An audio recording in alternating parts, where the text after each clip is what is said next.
कृष्ण कृष्ण कृष्ण हरे हरे, हरे राम राम राम हरे हरे। बोलो सद्गुरुदेव भगवान की जय। श्रीमद् भागवत महापुराण की जय। 11वां सिकंद और 11वें सिकंद के अंदर 18वां अध्याय। 18वां अध्याय वानप्रस्थी और सन्यासी के धर्म। भगवान श्री कृष्ण कहते हैं, प्रिय उद्धव, यदि गृहस्थ व्यक्ति वानप्रस्थ आश्रम में प्रवेश करना चाहे तो अपनी पत्नी को अपने पुत्र के हाथों में सौंप दे या अपने साथ ले ले, यानी पति पत्नी साथ निकल जाए, या तो माँ बेटों को साथ रहने दे और खुद निकल जाए, जैसे हो सके अपने साथ ले ले और शांत चित्त से तीर्थों में आयु का तीसरा भाग व्यतीत करे। अब ये गजब है, एक तरह से शांति पाने जाना है लेकिन जाना है शांति से। ये दोनों कैसे संभव होगा? यानी डॉक्टर बनने जाना है लेकिन डॉक्टर बन के जाना है, ऐसे कैसे होगा? थोड़ा समझना, क्योंकि यहाँ पे स्पष्ट कह रहे हैं, क्या कह रहे हैं? शांत चित्त से तीर्थों में आयु का तीसरा भाग व्यतीत करे, यानी शांति से जाए। शांति से जाना कैसे होता है, इसको थोड़ा समझने का प्रयास करना। शरीर की जितनी जवाबदारी है ना, अपने समय में पूरी कर लो, और बाकी जो बच जाए अपने बेटों को, अपने पोतों को, अपने परिवार को, उनको समझा दो। चिंता मत करो, वो करे न करे उनकी मर्जी, आप उनको सौंप के निकल जाओ।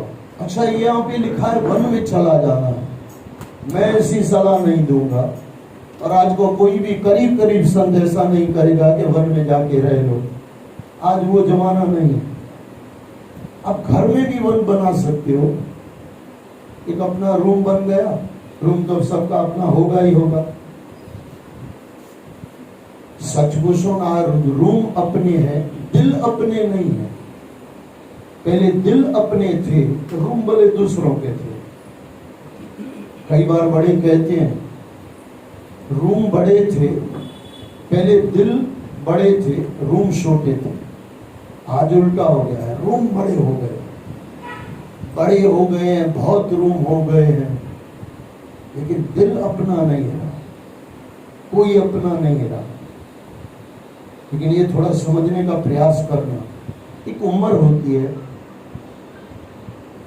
अगर ग्रंथों के हिसाब से चलो ना तो 25 वर्ष होता है ब्रह्मचर्य का, सुना होगा आपने। उसके बाद 25 होता है गृहस्थ आश्रम, उसके बाद 25 होता है वानप्रस्थ आश्रम। अच्छा, ये वानप्रस्थ क्या है? आज की तारीख से अगर मैं आपको समझाने जाऊं तो 25 वर्ष संन्यास लेने की तैयारी, जिससे वानप्रस्थ आश्रम। वानप्रस्थ यानी अपनी जवाबदारी यहाँ तो अपने हाथों से पूरी कर लो।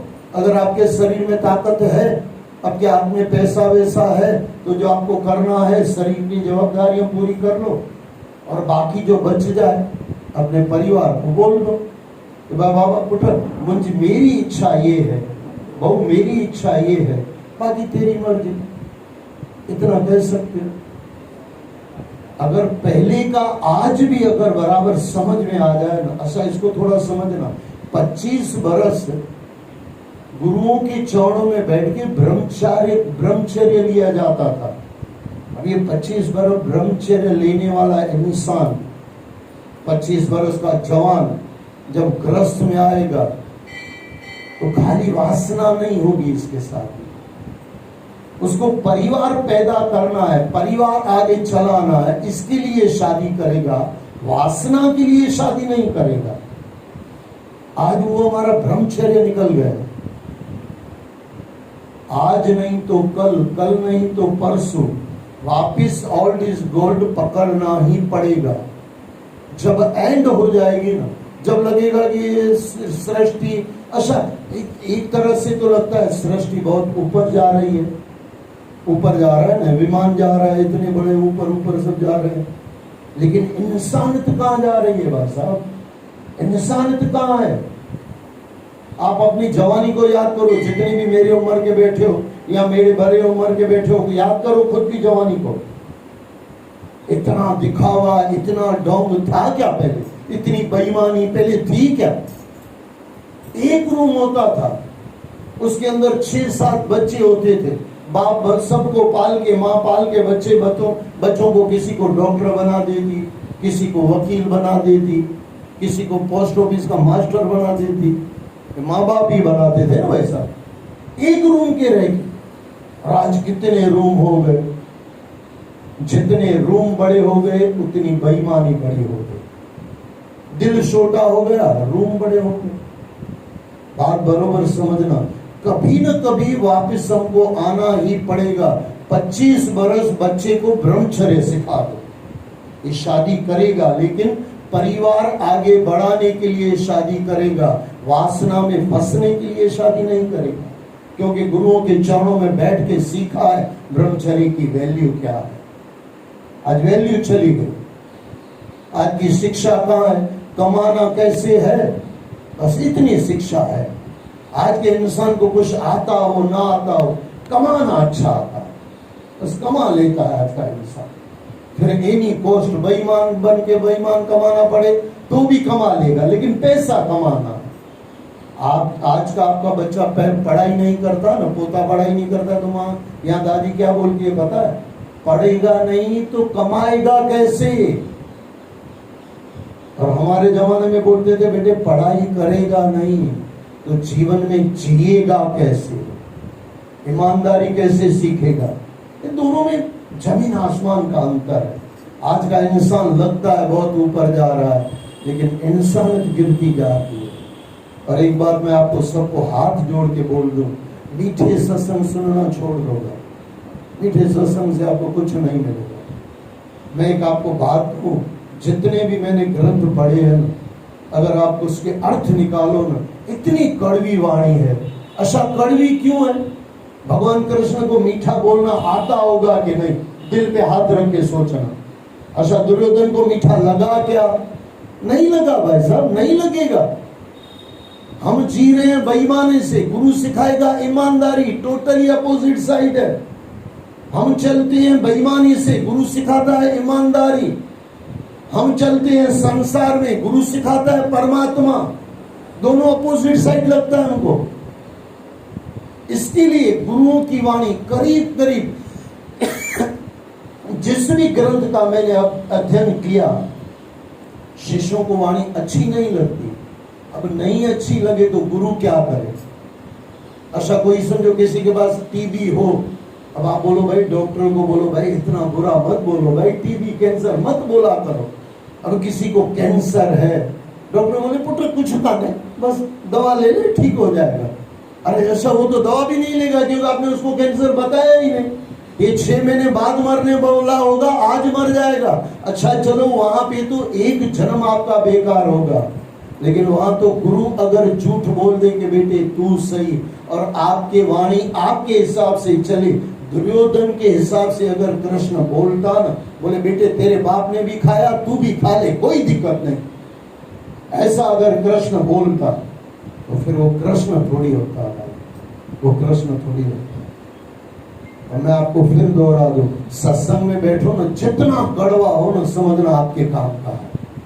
और कड़वा नहीं आ रहा है तो समझना या तो आपके समझ में नहीं आ रहा है, या तो आप सत्य में बहुत आगे निकल गए। ये बात बराबर समझना।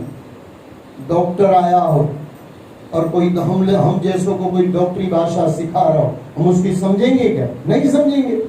लेकिन कोई दूसरी डॉक्टर बैठी हो तो वो बोलेगा भाई बराबर है, ये जो बोल रहे हैं बराबर बोल रहे हैं। इसी तरह यहाँ तो आप सच में आगे निकल गए हो, आप सत्य में हो। इसके लिए गुरुओं की वाणी आपको मीठी लग रही है, और वाणी अगर कड़वी लग रही है थोड़ा चेक कर लेना, गुरु की वाणी कड़वी है कि हम कड़वे हैं। ये हकीकत है। किसी भी ग्रंथ में जाओ, मैंने तो गीता में कितनी बार कहा, भगवान कृष्ण अर्जुन को कह रहे हैं नामर्द मत बन। कितनी बड़ी गाली आज में भी, तब गाली है कि नहीं है? आज भी कहेंगे हिजड़ो 14 सर मारे देना चलो। उस जमाने में मैं तो बीच में आपको कहा ना, 60 वर्ष के बुढ़े को आज हम बुढ़ा नहीं बोल सकते हैं। गुरु नानक पातशाह ने 5 वर्ष के बच्चे को बोल दिया बुढ़ो, नालो थी बुढ़ो बाबू। क्या जमाना होगा वो। गुरुओं को सच बोलने से रोका नहीं जा सकता था और गुरु रुकते भी नहीं थे, और आज सच बोलने में पाबंदी चल रही है। मैं फिर दोहरा दूं, सत्संग तो ऐसा ही होता है। फिर कोई अर्जुन आएगा, परमात्मा को मिल जाएगा, और दुर्योधन होगा तो साइड में निकल जाएगा। दुर्योधन की समझ में गीता नहीं आएगी। गीता तो दुर्योधन के लिए है भी नहीं। इसके लिए भगवान कृष्ण ने कहा है, बेटे अर्जुन को कहा है ये उसको बताना जो मेरे प्रेमी हो। सबके लिए ये गीता नहीं है। जहां आपको लगे ना कि ये कुछ गलत चल रहा है, चेक कर लेना, वो गोली है आपकी, ये पक्का कर लो, ये गोली है आपकी। गोली कड़वी, दवा कड़वी होती है कि मीठी होती है? 99% कड़वी होती है ना, 99% कड़वी होती है। अब उन गोली को मीठी बना दो, गोली मीठी नहीं बनती है भाई साहब। आप मीठे बन जाओ, फिर गोली लेने की फिर जरूरत ही नहीं पड़ेगी। बराबर ना भाई साहब? ये थोड़ा समझना। अगर हम सच पे चल जाए यानी मीठा हो गया। फिर किसी भी संत की वाणी, अच्छा ये अर्जुन समझना चाहता था। भगवान कृष्ण ने कहा नामर्द मत बन, और अर्जुन हाथ जोड़ के बोलता, बोले बाबा हाँ बात तो सही है, नामर्द लोग की वैसे मैं बात तो कर रहा हूँ, मैं भागने की बात कर रहा हूँ, मुझे सच बताओ मैं कैसे चलूं। भगवान कृष्ण की मीठी वाणी लग रही है अर्जुन को। क्यों?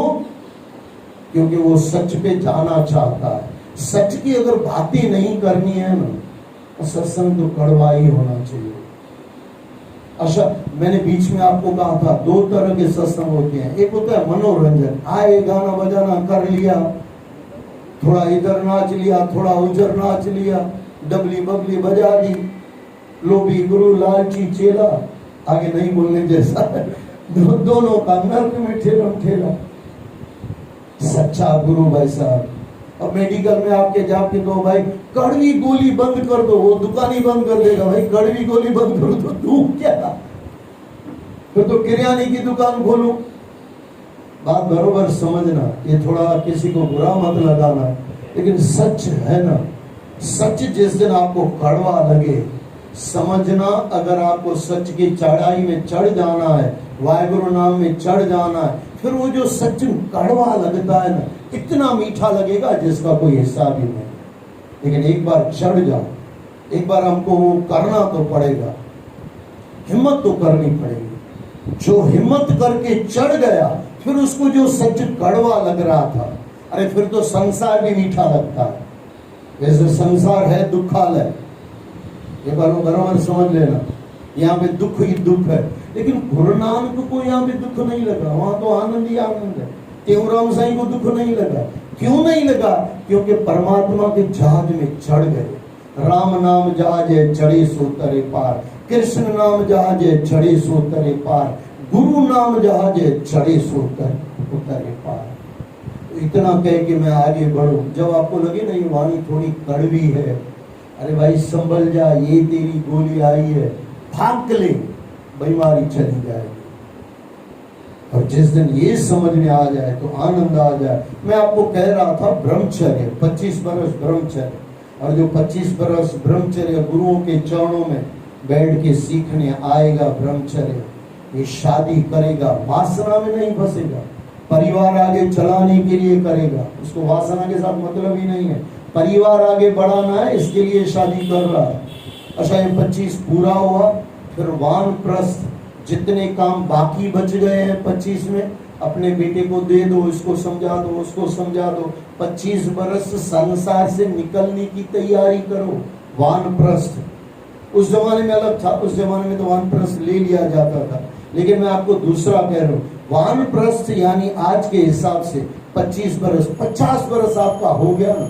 50 बरस अगर आपका हो गया, जूने जमाने से अगर आपने हिसाब से शादी की है, करीब करीब आपके बेटे का बेटा आ जाता है। आज का तो लड़का करता ही शादी 40 में, लड़का थोड़ी है। 40 बरस का लड़का होता है क्या? तो फिर समझौता होता है, तो फिर गड़बड़ हो जाती है। आज का तो कुछ शादी का तो ठिकाना ही नहीं रहा, कब करेगा। आज तो 70 के बाबा जी शादी करते हैं। गजब दुनिया है। 25 साल ये छोकरी की शादी न थी थे, 25 बरस के जवान की शादी नहीं होती है, 70 बरस का बाबा शादी करके बैठ जाता है। वासना है, वासना को समझना। वासना यानी जिसके बिगर नहीं चले, और जरूरत जो करना पड़ता है वो जरूरत। इसके लिए यहाँ पे 25 बरस ब्रह्मचर्य, उसके बाद वानप्रस्थ आया और 50 हो गया। उसके बाद अगर आपकी 50 उम्र है सर, आप ध्यान देना, उसके 50 के बाद आता है 51, 52, 53, के बीच में मैंने आपको गिनती बताई थी काफी। हाँ 51, यानी अब निकल जाओ, संसार से हट जाओ। निकलना नहीं है, मन को संसार से निकाल देना। संसार अपने बहू को, बेटों को दे के, अपनी ईमानदारी अपने बच्चों को समझा के, समझे न समझे उसकी मर्जी, आप ईमानदारी से समझा दो, बेटे हमारे दादाजी ऐसे थे, हम ऐसे हैं, मेहरबानी करके ऐसे ही चलाना, अपने वंश का दाग मत लगाना, बेटे ये चाबियां ये संभाल लो। लेकिन चाबियां वो हो, बीच में मैंने आपको कहा था एक सास ने बहू को चाबी दे दी, लेकिन लगती एक भी नहीं थी। ऐसी चाबी मत देना, जो लगे चाबियां वो देना। मतलब सासू दे ही शरीर भाई बोल रहा था ना, बोले छोटे छोटे काम हम कर लेते हैं, बड़े बड़े काम हमारी बीवी करती है। बोले कौन से काम आप काम करते हो? बोले क्या बनाना है वो मेरी बीवी बताती है, और क्या बनाऊंगा वो मैं कर लेता हूँ। ये ऐसे नाटक मत करना, ये तो हंसाने के लिए है, लेकिन ये छोटे बड़े, ये यहाँ पे चिटिंगबाजी नहीं होती, यहाँ पे छल कपट नहीं होता।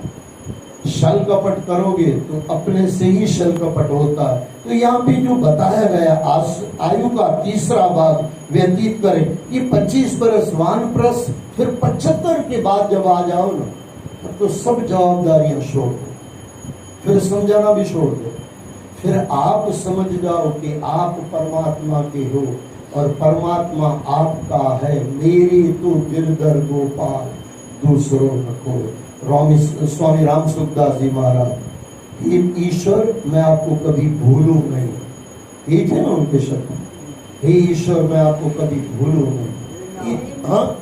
हाँ हे नाथ मैं आपको कभी भूलूं नहीं। इतना हो जाए ना, समझना आप 75 में पहुंच गए, मजा आ गया जीवन। जो जीना था वो जी लिया, जो करना था वो कर लिया, जो नहीं करना था वो नहीं किया।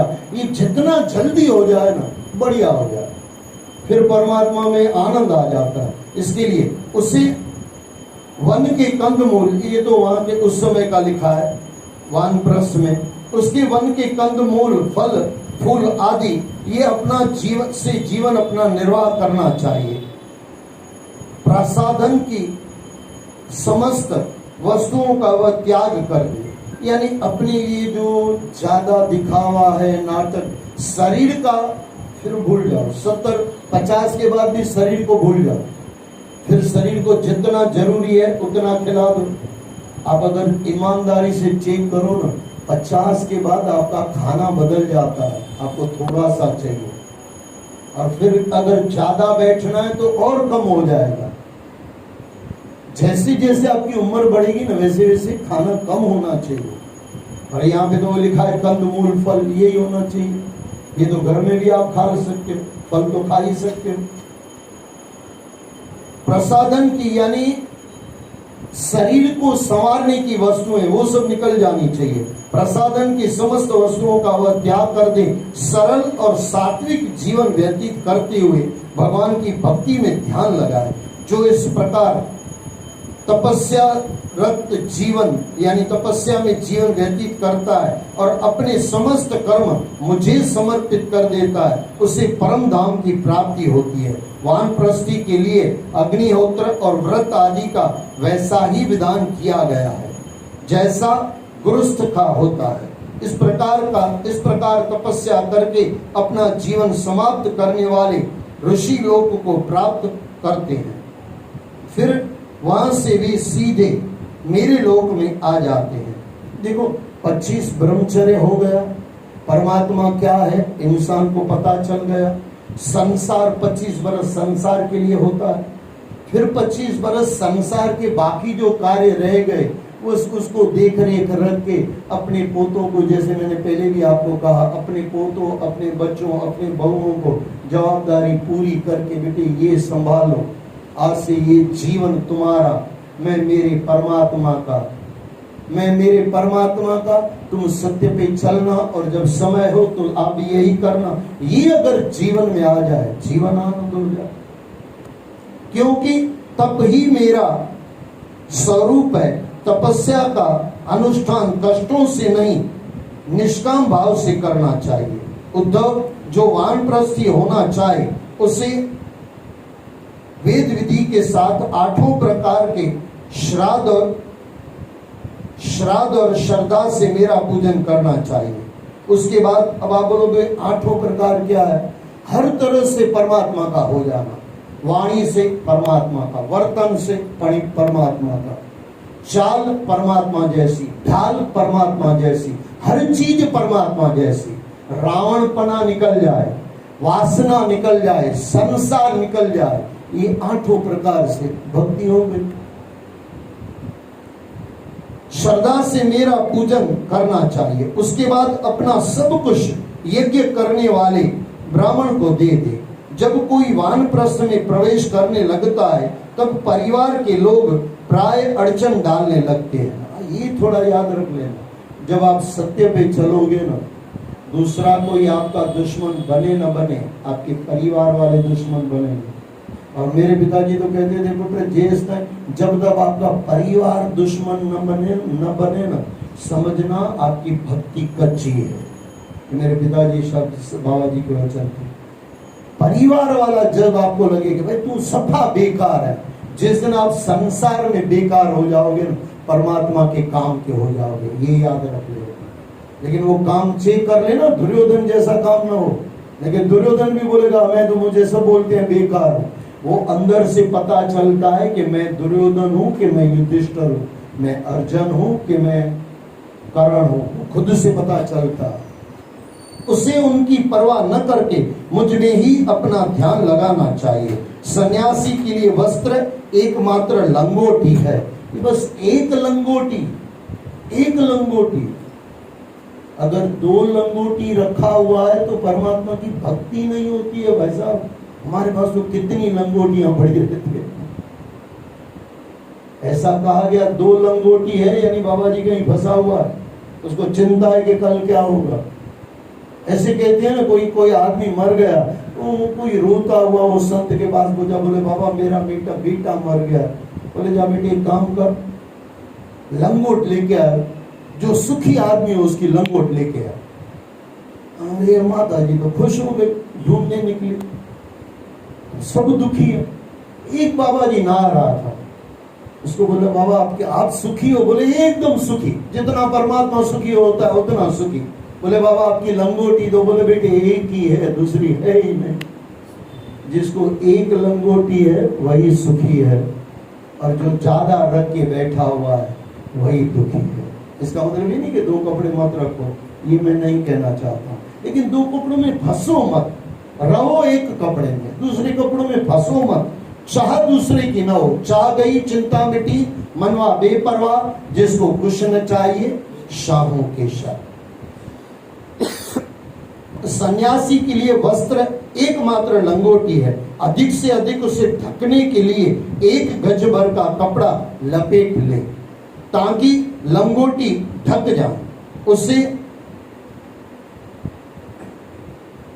आश्रयोचित दंड और करमंडल के अतिरिक्त और कोई भी वस्तु अपने पास नहीं रखनी चाहिए। यानी इन कहने का मतलब है जितना जरूरत है उतना रखो, जरूरत से ज्यादा जितना है ना वो आपको दुख देगा। आप खुद को देख कर लो। काफी बार मैंने आपको कहा माता अपने कपड़े खोल ले, जितने कपड़े पहनते हो उससे ज्यादा तो पड़े रहते हैं।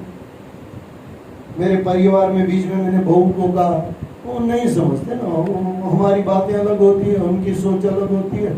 हमारे घर में समझो 5 आदमी हैं, ऊपर जहाँ पे मैं रहता हूँ, इससे तो परिवार मेरे पिताजी का बहुत बड़ा परिवार है, लेकिन मैं जहाँ रहता हूँ वहाँ पे 5 हैं। लेकिन कम से कम 40 से 50 बूट पड़े हुए हैं। अब क्यों पड़े हैं राम जान। अच्छा ये खाली मेरा नहीं, खुद का भी जाके चेक कर लेना, मेरे पर मत हंसना, खुद का भी चेक कर लेना। कपड़े देख लेना, 4 जोड़ी पहनते होंगे, 15 तो ऐसे पड़ी होगी। क्यों पड़ी है भाई साहब, क्यों पड़ी है? और जो पड़ी है ना वो आपको पड़ा देगा, यानी गिरा देगा आपको। जरूरत से ज्यादा जितना पड़ा है, या तो किसी को दे दो, उसकी आशीर्वाद ले लो, मजा आ जाएगा।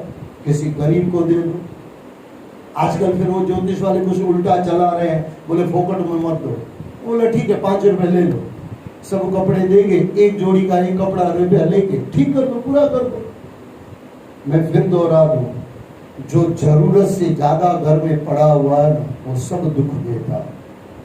2 पैर आपके पास हैं, चलने में मजा है, थोड़ा दुखता है तो पता चल जाता है, जैसे मुझे चल रहा है। लेकिन एक बात समझो, अगर ये 8 पैर हो जाए, आप चल पाओगे क्या? चल पाओगे क्या? 8 पैर से चल पाओगे क्या? नहीं चल पाएंगे। गधे और उनको भी 4 होते हैं, 8 क्या करेंगे?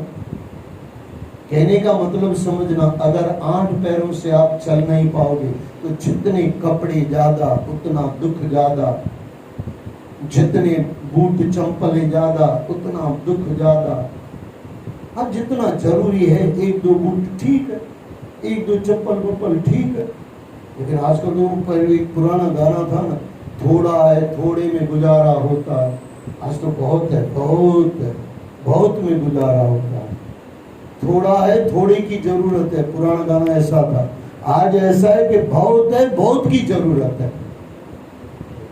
आज इतनी कमी थोड़ी है, जितना इंसान कम समझता है इतनी कमी नहीं है वैसा, इतनी कमी नहीं।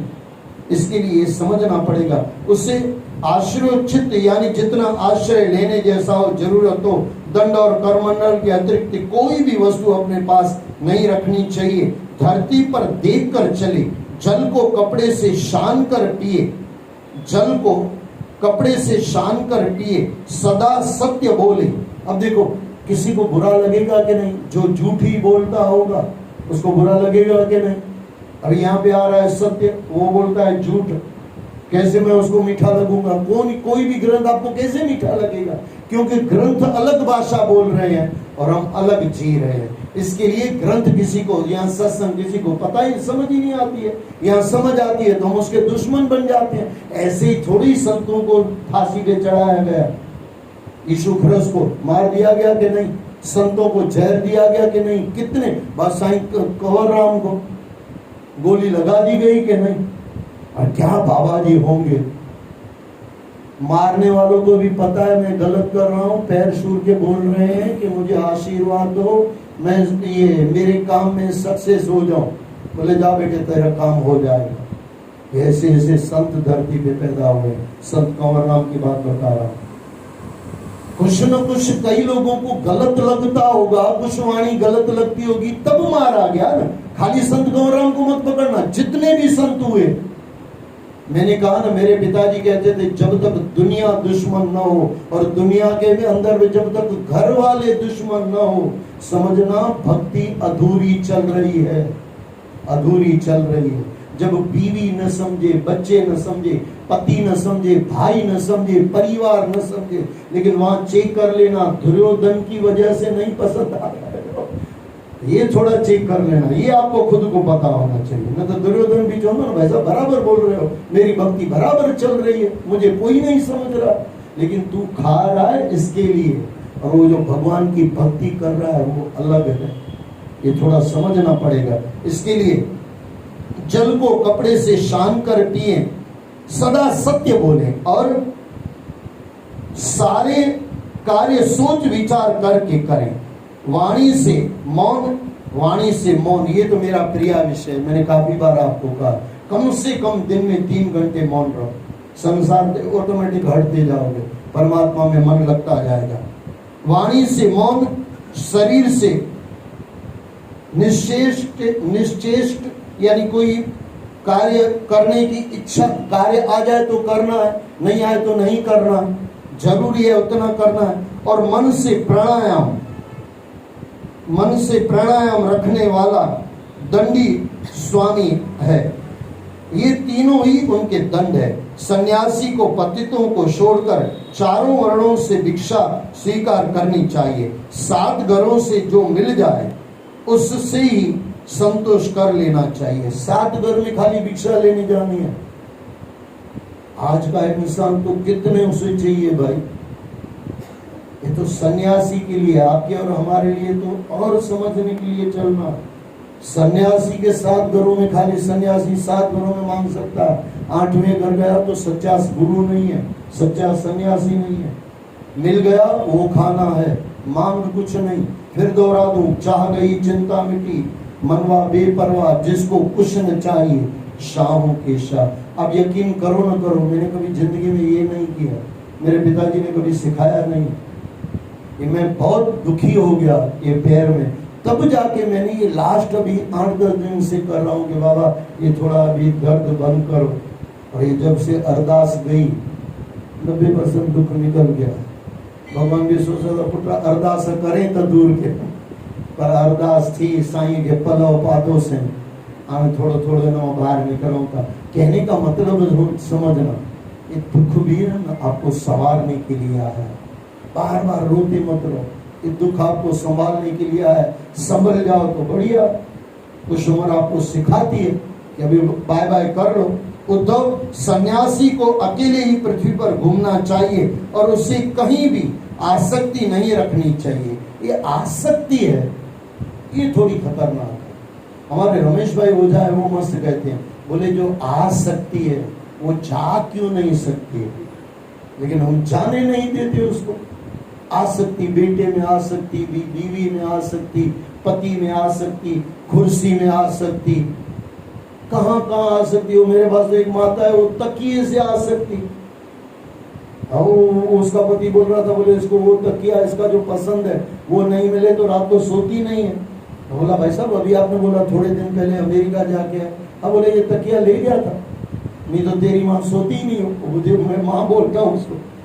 बोले अगर ये नहीं ले जाता तो वहां पे सोती नहीं। बोले बाकी सब भूल जाऊं तो चलेगा, एक बार बीवी को भी भूल जाऊं तो चलेगा, लेकिन तकिया रोज मुझे अंदर रखना पड़ता था। रात को सोते समय वापस निकालना पड़ता था, सुबह रखना पड़ता था। बोले कभी भूल गए तो भारी पड़ जाएगा। तकिए में आसक्ति, कहां कहां आसक्ति हमारी है, जहां से कुछ जा ही नहीं सकती है। जो आ गई है उसको जाने भी दो, जो आया है सो जाएगा, उसको निकालते भी जाओ। आसक्ति नहीं रखनी चाहिए। इंद्रियों को अपने वश में रखना चाहिए। प्रतिकूल परिस्थितियों में भी उसे धैर्य नहीं खोना चाहिए और सदैव परमात्मा का अनुभव करते रहना चाहिए। संसार का अनुभव छोड़ो, परमात्मा का अनुभव खुद ही हो जाएगा। ये सीधी बात है। हमारे स्वामी राम सुखदास जी महाराज भी कहते हैं, और हमारे ये अष्टावक्र गीता, काफी वर्षों पहले मैंने यहाँ पे किया हुआ था अष्टावक्र गीता का। वहां पे राजा जनक को अष्टावक्र महाराज कहते हैं, यहाँ संसार छोड़ो और यही परमात्मा पालो। यहाँ छोड़ो यही पालो। हम क्या कहते हैं, इस हाथ छोड़ो इस हाथ पाओ, वो बोलते नहीं है इस हाथ छोड़ो इसी हाथ पाओ। यहाँ पे जाने की जरूरत ही नहीं है। संसार, मैंने बीच में आपको कहा है ना, जब तक तीखे पकोड़े आपको मीठे लगते हैं, मीठा राम फीका ही लगेगा। इस सीधी बात।